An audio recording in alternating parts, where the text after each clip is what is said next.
All right, Ana. Hello, everyone. Hope everyone is doing great. We're very excited to present to you our virtual SLI workshop provided by the Mexican American School Board Association. This workshop is why and how Latinx leaders are addressing educational equity. I am Ana Cortez, and I am a trustee for Manor ISD and the MASBA president-elect. Here today we have Holly Marie Flint Villaseca with Houston ISD and Vice President of the Mexican American School Board Association. We also have Mr. Charles Stafford with our MASBA treasurer, and we have Mr. Cinto Ramos with Fort Worth ISD MASBA president.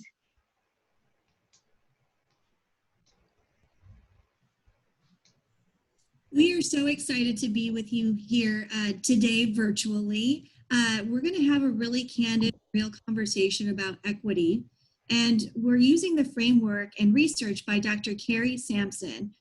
She wrote an article called The Impossibilities of Latinx School Board Members' Educational Leadership Toward Equity. There is very little research on the effectiveness of school boards, and equity plays an important role in the work that we do serving our students. And this is a researcher. She was out of the university, Arizona State University in Phoenix, and has really focused on studying school boards. And so we are going to take some of her research and use it as our framework, and Cinto is going to go ahead and go more in depth as we kick off our session today. Yeah, thank you, Holly. I think it's important to note how how we do business. We always start our meetings with a one-word check-in on how we're feeling, and we always end our meetings with a one-word check-out on how we're feeling. And I think it's important to note that the reason we zero in on the feeling quadrant is we work off of the Courageous Conversations protocol that has the feeling, the thinking, the believing, and the acting. But we know and we understand that the feeling quadrant is the transformational zone. And so why don't we model that? Why don't we do a one-word check-in on how we're feeling on this date right here, right now? Who'd like to get us started? I'll go first, if that's okay. I think I'm feeling very excited. Very excited. I forgot to mention Mr. Charles Stafford ISD, where he comes from, the Denton ISD area. So right now I'm feeling very excited about that and sharing what we have for you. Thank you, Ana. Who else? Who'd like to go next? I'm feeling really good, although a little bit sleep deprived. I was at a school board meeting until 12:30 this morning, but I'm really excited to be here. The weather's lovely. The group I'm working with here are wonderful people. So hopefully we're going to do some good work, and I'm delighted to be here. Awesome. Holly? I find myself in this pretty deep reflective space at this point. We've been going through a lot given the pandemic, and a lot given what's going on with racial inequity that's been ongoing for many centuries. And there's been recent events, as we know, with the murder of George Floyd. And,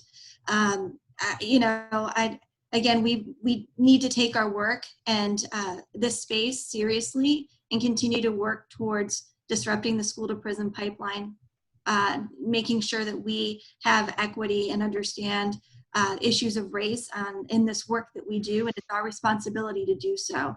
And I'm really excited to, again, as I was saying, I'm a bit in this reflective space too, to go and take this work that Dr. Sampson had. We had the opportunity to visit with her maybe 3 to 4 weeks ago. She came on to one of our MASBA COVID conversations, and we were honored to have her there sharing more of her insight on her scholarly work and how this also applies to dealing with the pandemic, and it's really important. So I'm excited to be here with everybody in spirit. Awesome. Thank you, Holly.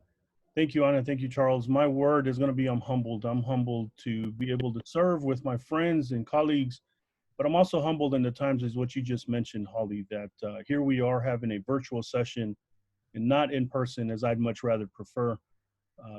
networking and listening and getting to know other human beings who are doing phenomenal work around the state. But also humbled that I'm healthy and that my family is well during this time. And, our thoughts and our prayers definitely go out to everyone who may not be in that privileged space and category. So thank you for modeling what a one-word check-in looks like on how we're feeling right now. As Holly said, we're going to be working off of this scholarly piece, but I want to add one more. And the one more is the protocol where we're going to adapt for this workshop.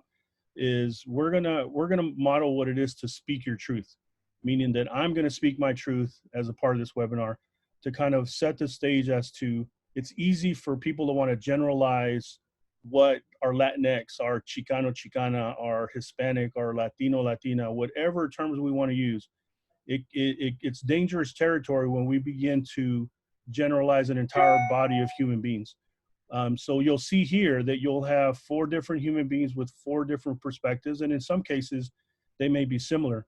But we'll know that by us modeling speaking our truth, which in essence is speaking your truth. And so you'll see that here in this workshop. The other one is we're going to incorporate pieces of critical race theory. You will have access to the scholarly piece, and if you read that, you'll be able to see the major tenets. And one of my favorite ones is that one, is counter storytelling, that when we speak our truth, let me model the I statement. When I speak my truth, it is mine and no one can take it from me. It is my lived experience. It is how I show up in this space. It's how I perceive the world. And that is 100% relevant to me. Take from that what you want and add that to the scholarly work, which is really exciting, that you'll notice as you read through the piece that the demographics aren't changing, they've already changed. And that the brown students, the Latinx, the Hispanic, the Chicano, Chicana, they are now the majority in public schools. And so the work that we do at MASBA is so relevant and something that we're all really passionate about. So what we're going to do is we're going to speak our truth. We're going to tell our stories in relevance to the research questions from the study so that you can get a glimpse of what this looks like for us, why we fight for equity, why we're fighting for social justice issues, and why at the end of the day, we want these student outcomes to just be the best that they possibly can be, because we don't think that young people are deficient. We don't think that they're incapable. If anything, we're just asking ourselves, what is wrong with the system versus what's wrong with the young people? So as we'll model these, my friends, the first question is from the study, relates to what the experiences and perspectives are to inform the Latinx school board members' advocacy for educational equity. So who in my colleagues would like to speak to the first question I was using to research? What is your perspective on advocacy and educational equity? May I go first? Please. As a non-Latinx school board member, my truth is I got on my school board in 1988. I studied Spanish from 7th grade through my 2nd year of college. Felt like I was fairly fluent in the language and was always interested in the language and culture. I spent 10 years or more watching the number of Latino kids in my school district double and watching the achievement rates for them lag behind. About 13 years ago, I went to my first MASBA conference. The truth is, I read the book Texas Tomorrow, the challenge, and knowing what the demographics are going to be in this state, I thought it was unconscionable that we didn't do something about the situation that we were in.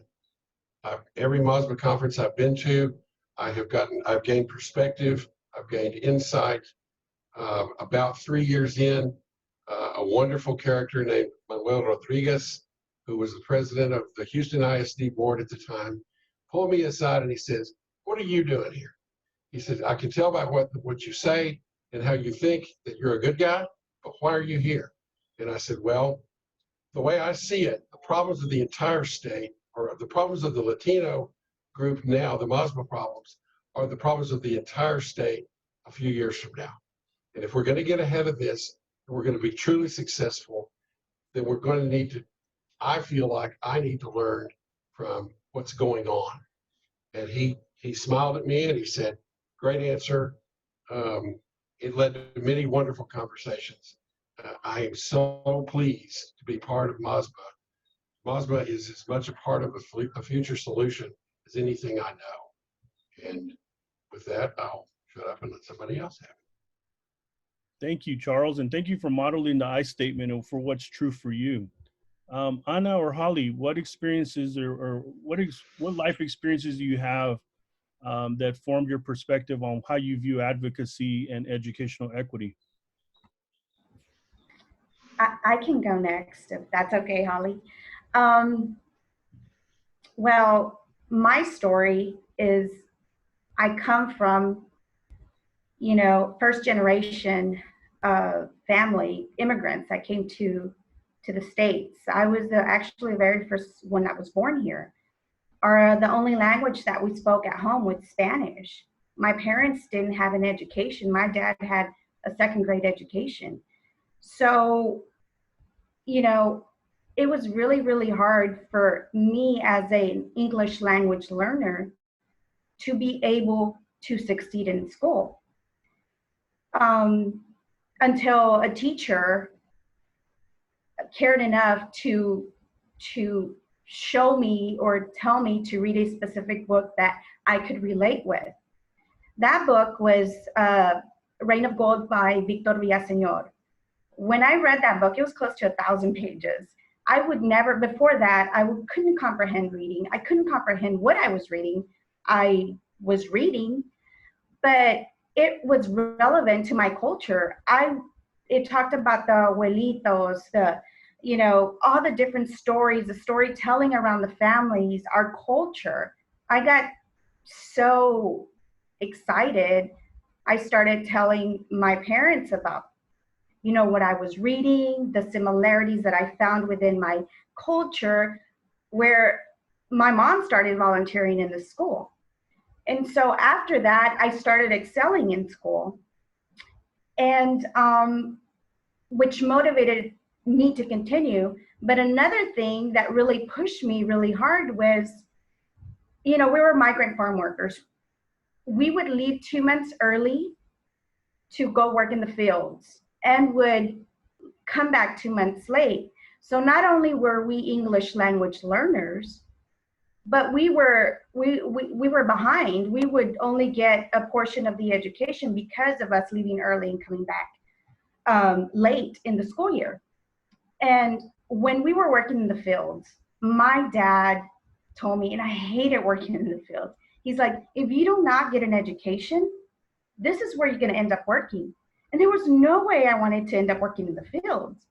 So when I see now that I came to Manor and seeing what my story is and seeing how I see a lot of these families, their kids, I see their kids like where I was, what they're going through. I felt that I could bring that change, that voice to the communities that we serve, especially since in my district, the majority of the demographics are Latinos. And so another thing to add to that was, because I was raised only speaking Spanish, we would always go to the Spanish speaking mass, and that's what I would do here. And I would hear their stories. Parents didn't have the education. They were pushing their students to succeed, but we needed to make sure we gave them those resources, that relevant, where they can where we can be able to connect with them so they can be able to succeed. So anyways, that's my story. That's what prompted me to try to make a difference in my community. And I still continue. And thanks to MASBA, I've been able to have a space and a voice and resources to be able to bring back to my district, where now my district started doing presentations at our organization. So thank you, MASBA. Thank you, Holly. Thank you, Anna. Holly?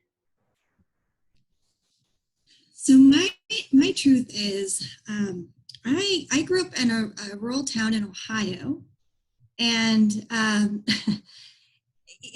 came to Texas in 2004. And so before coming to Texas, let me just say I was the last of 6 the first to go to college in my family. My family's from Colombia, South America, from Bogota and Tolima, or the state, department. And look, like, you know, I actually started out in a parochial school. I actually went to pre-K. I went to half-day kinder and had a rough experience in first grade and kinder at the parochial school. I transferred into public school in second grade. And, you know, I was fortunate to have been identified as a GT student in public school. I don't think that would have happened for me in the parochial setting that I was in. But I wouldn't have known, my mom wouldn't have known about even that offering until she, I mean, like when I was 3, we used to go to garage sales when I was growing up, all right? And so the other immigrant in the town was from Poland, also Maria, right? But from Poland. And she, her husband was a common pleas court judge of Ottawa County, went to Georgetown Law School, and there was, you know, an affluent family in the small community. But they became friends. They had the connection of being immigrants in this small town. And her daughter happened to be a year ahead of me. So whatever Laura was doing, my mom had a built-in accidental mentorship through friendship, and I was sort of following in that path. And so based on, you know, I have a brother that didn't finish high school. My father didn't finish high school. He got his GED through the Air Force, right? And you know what, like my story should have been something different, but I had that opportunity that happens to be happenstance.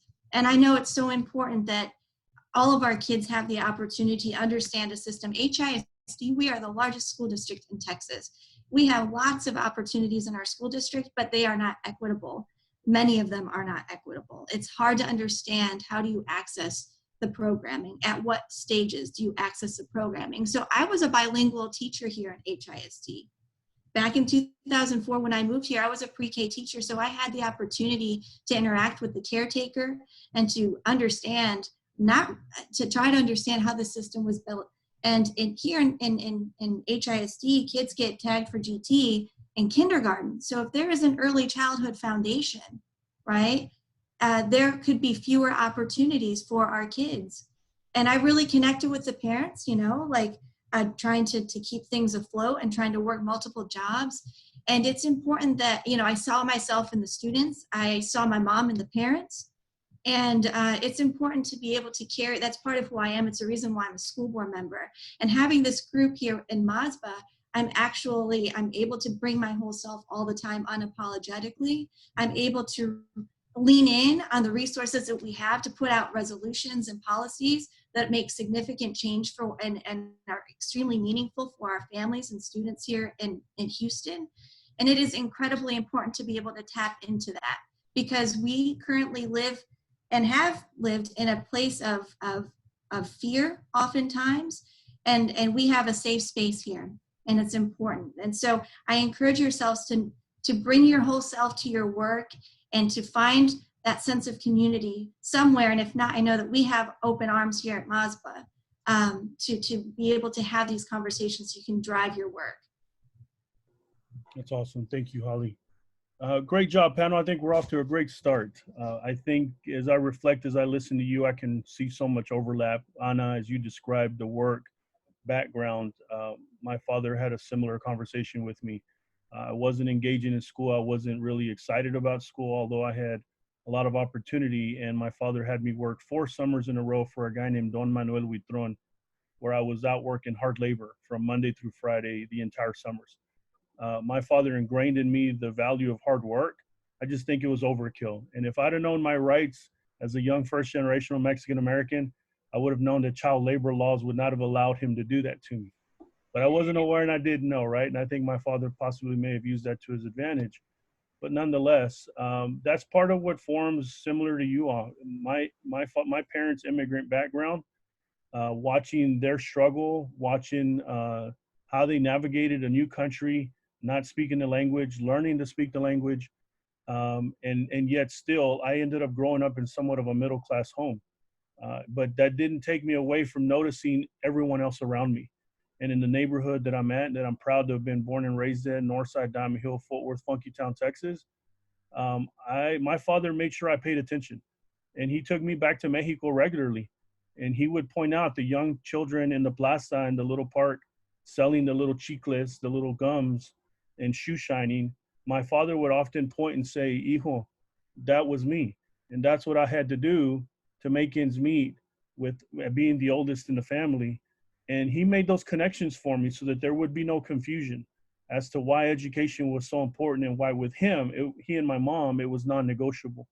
So when I think of my experiences and my perspective about my level of advocacy and educational equity, it comes from the home and it also comes from life experience as a juvenile probation officer for 21 years and a gang interventionist for 12 years.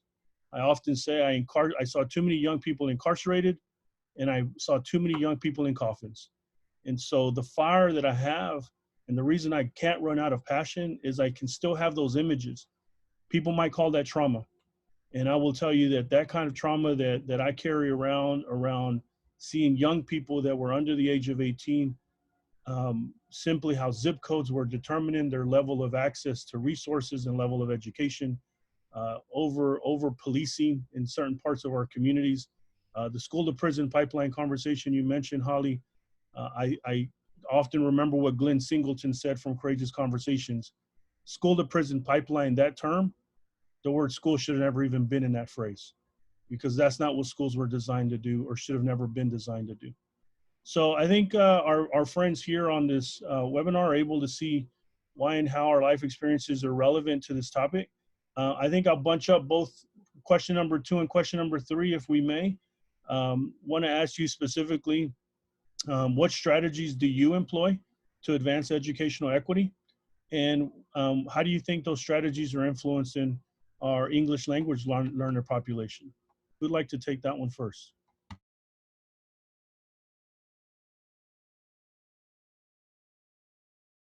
Well, since everybody's jumping in at once, my dogs can't stand the silence. Our district has employed, when I first got involved, it was ESL. And the director of ESL was a guy named Frank Davila. He had an office about the size of a closet. It took several years of arguing and pushing. We finally got him a decent budget and we finally got going. Nowadays, our strategies are far more sophisticated and informed by success. We have dual language. We have several schools where dual language is an option, and they are, it's wonderful because there's a waiting list to get into these schools. It's people want their kids to be bilingual. And in fact, the way we put it is we want them bilingual and we want them bicultural. We've embraced mariachi. We're pretty progressive for a bunch of rednecks. I'm really proud of the work that's being done, and I'll let somebody else go. I'm going to mute.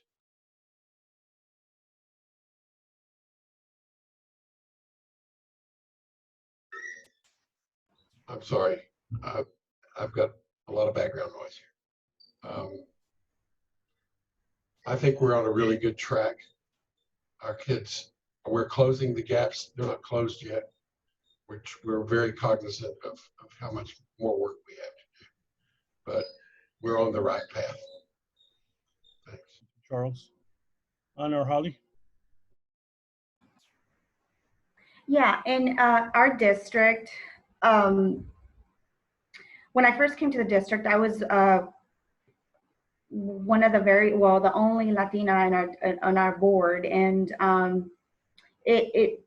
trying to tell the story and make sure that we have impact in our community was a little bit of a struggle, but 3 years into it, we finally did implement bilingual, and we put governance in place. We did governance training, and we focused on student outcomes, and we were able to dive down into all the data, and the data showed us that we were falling behind in closing those achievement gaps. And with the data, it showed how the majority of our students are Latinx students, and in our district, we had about 34% ELL students. So we know we needed to address that. With that, we were able to implement the dual language. There was actually one particular board member that wasn't at first in agreement with bilingualism. We actually brought in experts to show us the data on how that affects the outcomes of students, especially in our demographics. And I think even some of the rest of the admin and boards that had questions regarding it were sold into that. We've already been into our second year of dual language, and very involved, of course, with MASBA. And with that, I know that in the past year, we have closed achievement gaps from 62% to about 75%. So in our district. So I'm pretty proud of that. I know there's still a lot of work to be done, and but the work never ends. So that's what we've done in my district. Thank you, Anna. Holly, anything to add? Yeah, so I mentioned earlier that I was a bilingual teacher in HISD on the pre-K side. I actually went to Bryan ISD, Bryan College Station, for a while, served the same population of students in a Title I school that I did when I was a kindergarten teacher. And this was back in 2008. And we were opening up a dual language program in Bryan ISD there, and I took a group from Bryan ISD to HISD to visit some of the schools, and Aldine ISD, to some of the dual language programs that were sort of on the forefront of some of the work here in Texas, right? Because this work has been around for a while. In DC it started. And I had the opportunity to present on the importance of dual language as a teacher leader at a conference called La Cosecha in New Mexico back in the day. So we study HISD. HISD's been in the mix for dual language for a while. Before I was a board member, programs expanded from a handful to 60 across the district. And so it's really important, though, to make sure that there is a continuation because it takes 7 years for students to acquire the second language at an academic level. But there is so much research behind the importance of how learning two different languages and understanding of, as Charles was saying earlier, biculturalism, to have that mutual respect and understanding and truly having an awesome experience by having a mix of students in the class that can share in that is extremely beautiful. It has to be done right. I know that there's some folks that are some principals might be a little bit scared because there's a little bit of an implementation dip at the beginning, or how do you figure out who tests in which language and how is that going to impact your accountability, right? So we just have to continue to make sure that we provide enough. We ask the questions on the governance side about our sub-pops, right? First of all, as Anna was saying, and then we make sure that there's really systemic continuance of those programs if they're there. So really, really important. And other strategies to employ to advance ed equity. I mean, that's on the OWL front and on the dual language front. But there's also, like I said, on the governance front too. There's so many opportunities to build into your governance framework your values in the form of constraints, and those can then reflect really where how the district should be allocating money and prioritizing. So lots of important work on that front as well. That's awesome, Holly. Thank you for bringing us back to the governance piece. That's absolutely relevant to the work that we're supposed to be doing, and that there are avenues for us to be able to do that within the system to make sure that we hold ourselves accountable and really ends up being part of the evaluation of the superintendent. Thank you for that perspective. Mine are real simple and easy. I had to go that route. I had to build power and build coalition. There's 9 of us on my board. 2 of us are brown, Latinx, 2 are black, and then 5 identify as white. So the work that we continue to do in Forward ISD, I think it shouldn't be an anomaly, but I guess it's taken as an anomaly because of the political climate and things of that nature. But I knew I was walking into a boardroom where I was not part of the majority per se, as far as skin color. But I'm also mindful that race is a social construct and that it's a facade. So I knew that if I believed in the human beings, if I believed in the heart of my colleagues, that we could get to the place that we're at. So first, it was building coalition because it's not like everyone was going to understand the topic with me.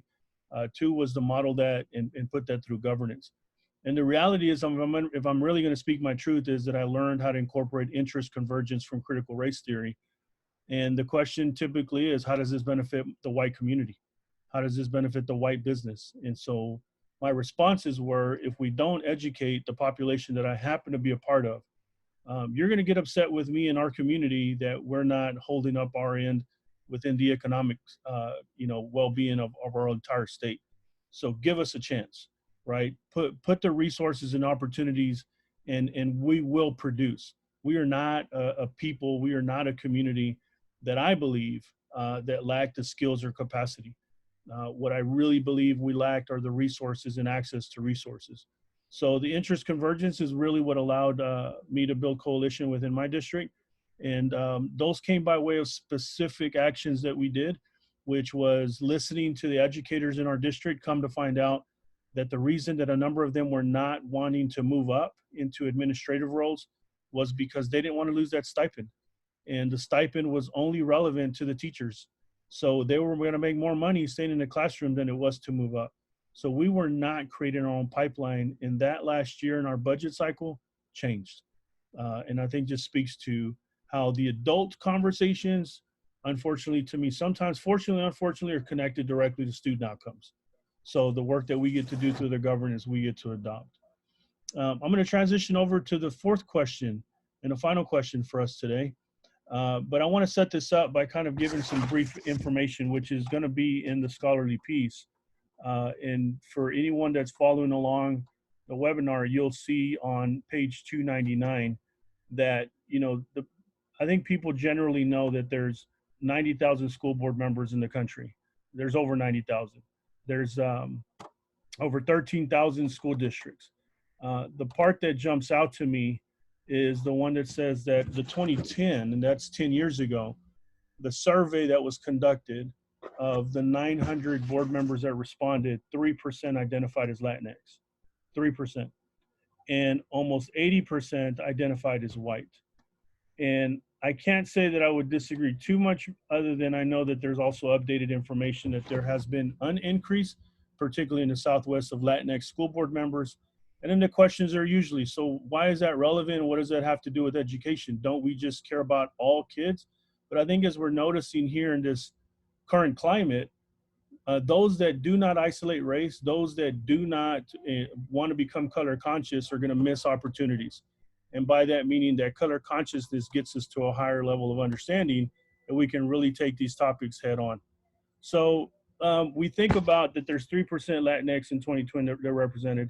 There's also noted on the next paragraph that there's a positive linkage between Latinx school board representation and student achievement, particularly in Texas and California. And another note that I think is relevant even for our two friends that identify as women on this panel, that there's a positive correlation between the presence of Latinx female school board members and substantial support for bilingual education.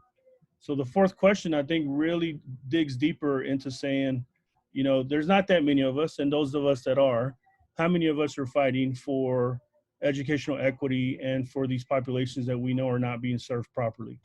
And so if there's not that many of us, what's to be done?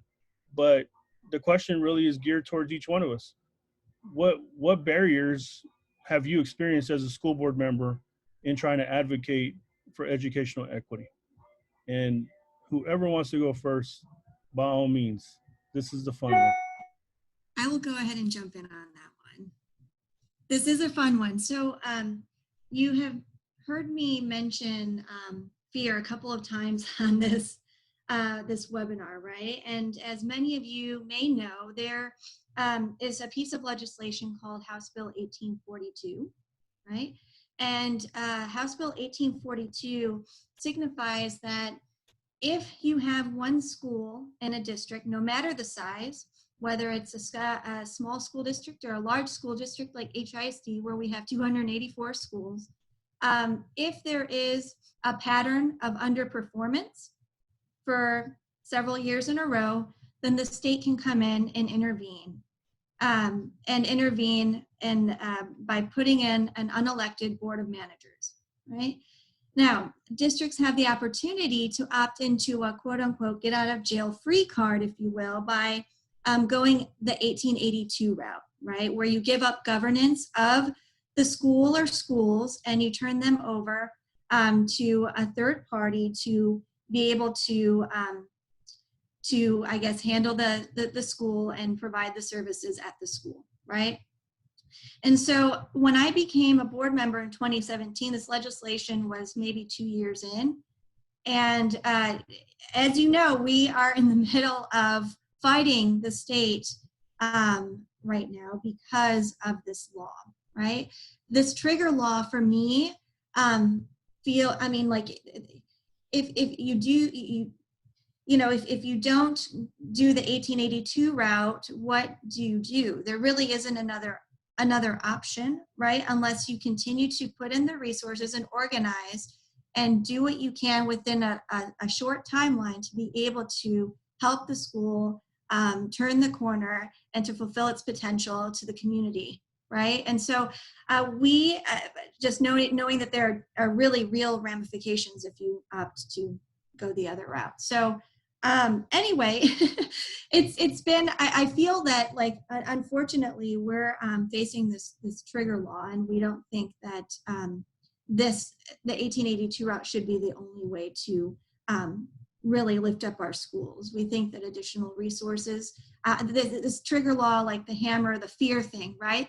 Our society, Black and Brown students and families and us, we are we're always living under fear, right? And so this, I feel like this is another level of oppression, unfortunately. And I think that additional resources and a way to embrace the community, uplift the community. I know that there's a timeline. There isn't an excuse that we shouldn't get our kids prepared, right?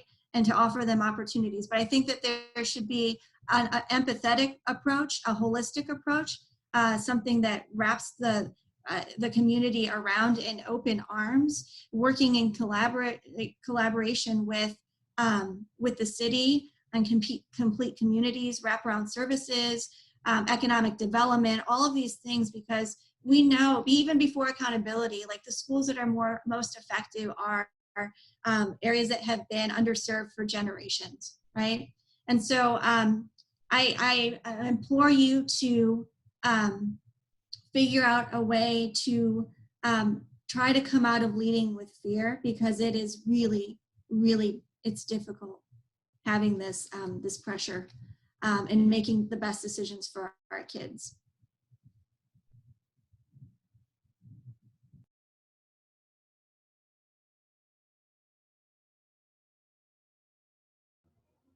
Charles?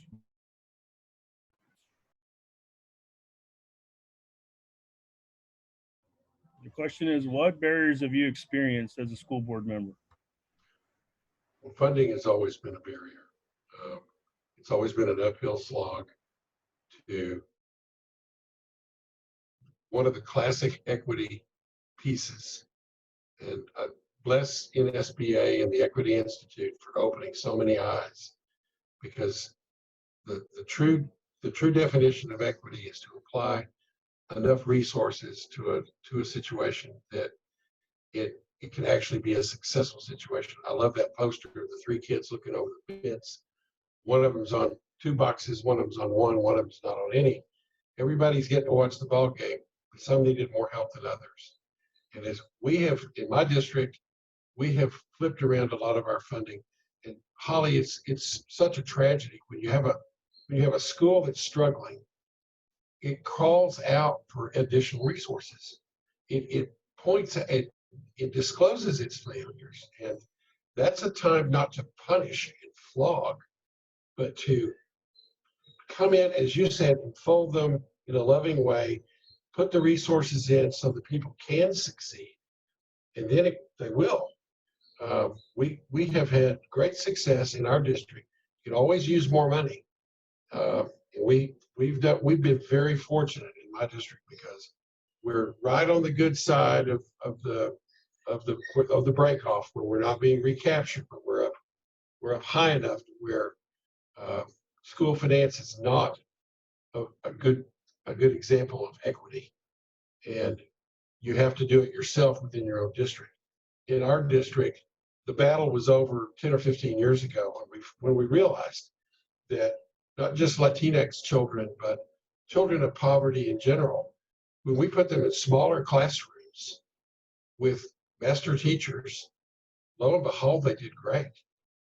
And that was our own personal attempt at equity, giving these kids more resources.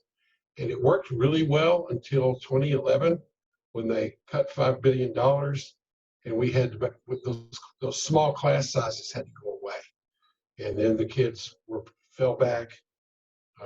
We're about to enter into another round, I'm afraid, of short resources.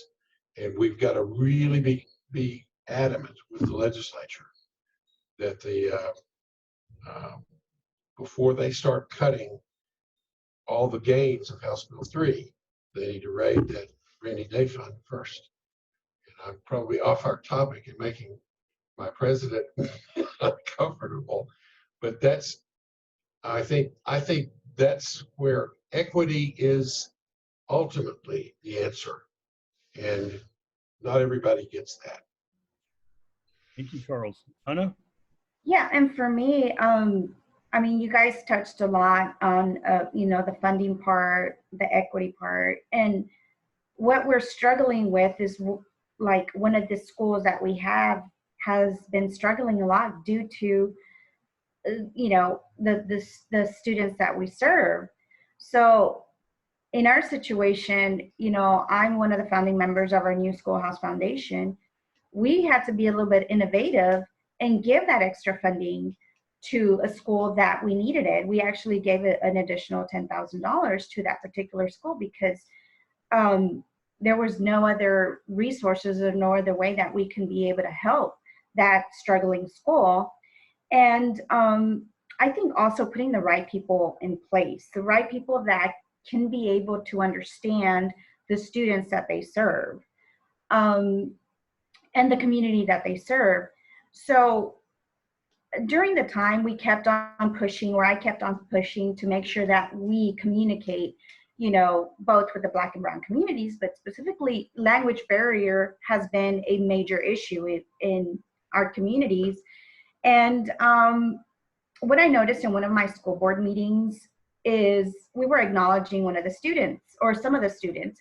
And when I was coming into the building, I was hearing one of the students translate to their parents in Spanish.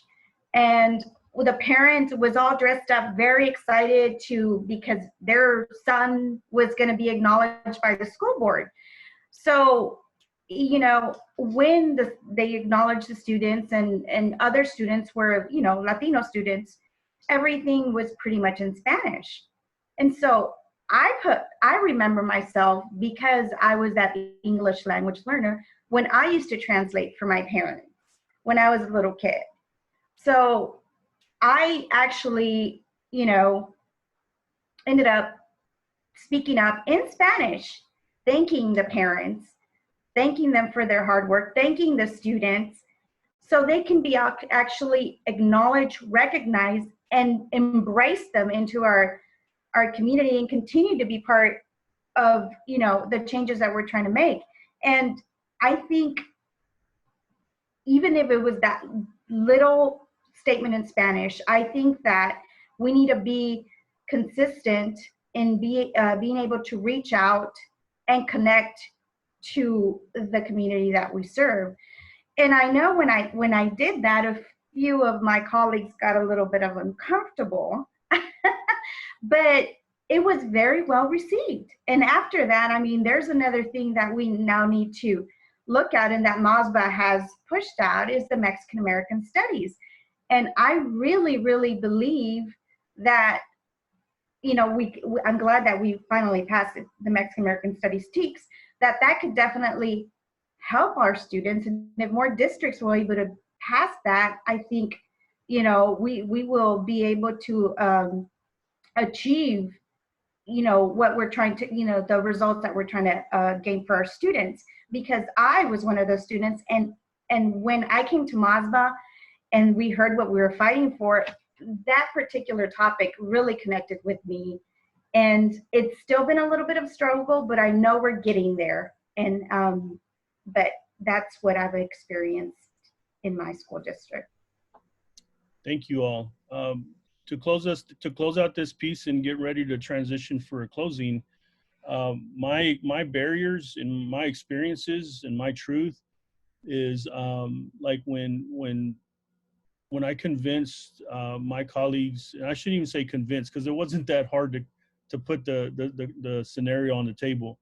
We passed the Cesar Chavez Dolores Huerta holiday to begin to show brown children that there are heroes and sheroes that look like them that have helped contribute to the society. And I thought that it would catch like wildfire. And the hardest conversations was not with my Black colleagues, my white colleagues around the state. It actually ended up being with my brown colleagues that said, I don't think I can put something like that on the agenda. I don't think I can get that passed. And true to them, I believe that. And I don't argue with that. And also I recognize how, and there's, Texas is now majority brown, and we can't get this to really pass around the entire state. To me, that puts a spotlight on the challenges that we still have. And I think that now in the current climate that we're in with the Black Lives Matter movement, anyone that wants to take a stance on any of these topics, it's been an uphill battle for us to put these on the table and keep them on the table. Because often the response has been, well, what about the white children? Great question. I don't want white children to not perform. I want them to continue to excel. And I want Black, brown, indigenous children, English language learners, SPED. I want everybody else to begin to close those gaps. Because the Fort Worth, the Texas, the US that I want to live in means that we can't have this mentality that some people can be left behind. And especially when they're this big of groups of people that they belong to. So my barriers have been within my own heritage at times. I have had my spats with white colleagues around the state and around the country. I've gone around the country talking about that race isn't rocket science. It's harder than rocket science. And the reason being because we don't teach about race and the social construct of race in our public school systems. And so hence, everyone shows up to talk about race from the feelings quadrant. Everyone has a feeling about it. But can you tell me where race originated from? Can you tell me the history of the Texas Rangers and why I can't root for them anymore? Because they have really vicious history with the Mexican and Mexican-American community. Can you tell me the stories of King's Ranch? Can we talk about the movement of La Lupe in Cristal City? Can we talk about the school walkouts in Ed Cauchelsa in Crystal City? I mean, can you name me 5 to 10 Latinx leaders from this country without resorting to hip hop artists, singers, rappers, and actors? And if you can't do that, then I think that again puts the spotlight on the challenges that we have. So my barriers have been with different groups, but I think almost the majority have been internally. And I think that that's kind of what I've been looking for is an awakening happening throughout our state and throughout our country. And so I'll transition as to saying that these are the findings from the scholarly piece. And I think that you probably have heard as participants on this webinar today from 4 different perspectives, 4 people that are passionate about education, passionate about the current state of Latinx students. The first finding is what you've probably heard today, that shows that participants' identities, family, critical consciousness, and racialized experiences inform their leadership. And the 4 of us here today have been able to model that. As I reflect on how Ana described, interpreting and then speaking in her native language, the experiences of her family and growing up. Holly, I had no idea that you were in Ohio, and then the move to Texas, your work as a teacher in the classroom, and Charles, the role that you've played as a leader in Denton, and not only just an ally, I'm going to say you're a co-conspirator in this work. And so I think finding number 1 is relevant to us. Finding number 2, that strategies of embracing or avoiding a Latinx representative role, coalition building, and advocacy to address educational equity. I think you have on MASBA people that lean into doing the work, and we continue to say we try to do that unapologetically. That does not mean that all Brown Latinx representation is on that same journey. There are definitely individuals that I have interacted with who are completely okay with going with the status quo in spite of their children not performing and not doing well. And so we could talk about racial identity and all that on another workshop.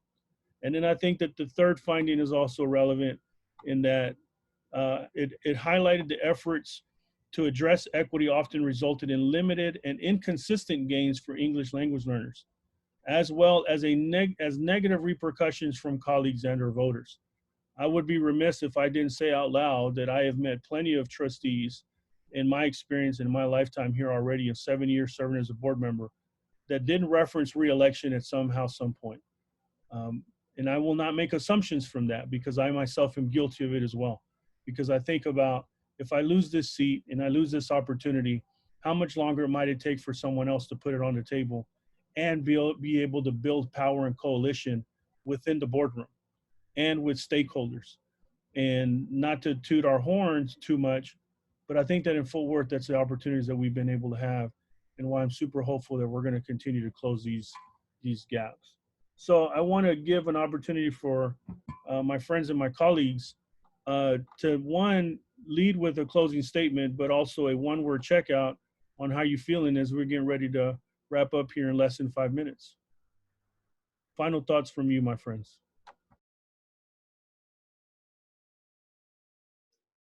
Cito, it's been a real pleasure to watch you guys work to communicate so much good. It just makes my heart sing to know that they're good people. There's no shortage of modern role models for these children. But one thing that we need to be mindful of is that Latino history and in Black history, there's been a systematic suppression of fine role models by the State Board of Education or whomever you want to point the finger at. But we need to fix that. We need to go out there and make sure that these kids deserve to have a picture of history that they're very, very proud of. But you guys are great, and I'm really, really proud to be part of this group. Thank you. Thank you, Charles. Anna or Holly? Well, I'm so glad that I found MASBA. I really, really connected. I think that was, and I don't know if it's an outlet or the right word to put it, where I was able to express my concerns, to express everything that I would like to do and make sure I made an impact in the students that I was serving. I'm sorry. And I know there's still a lot of work to be done. And I'm so excited to be able to share our experiences, share our stories. And this place has kind of taken away the fear of speaking out louder, to be able to make a bigger impact in our communities. And I feel blessed, I feel happy, and looking forward to what else we can do and how we can be able to shape education together, to be better able to impact, be able to achieve the student outcomes that we were here, what we're able to do, or we're here to represent our students. So thank you, everyone. Thank you, Cinto, Holly, Charles, and mil gracias a MASBA también. Thank you. Thank you. Holly, if you wouldn't mind, you're our speaker and you closing us out as we're short on time now. Sounds good. So again, I want to thank everybody for attending. I was feeling reflective. I'm still in that reflective state, but I'm also hopeful and excited. I'm glad that TASB continued having a virtual SLI so that we could share our experience with other board members. And we invite you also to join MASBA to come to our conference that we have annually and to tap into this network that's here fighting for equity, that's a safe space where, we will bring you in with open arms and just, be very thoughtful and thought leaders with you. So thank you so much. We appreciate all of your service on the front lines in your respective school districts.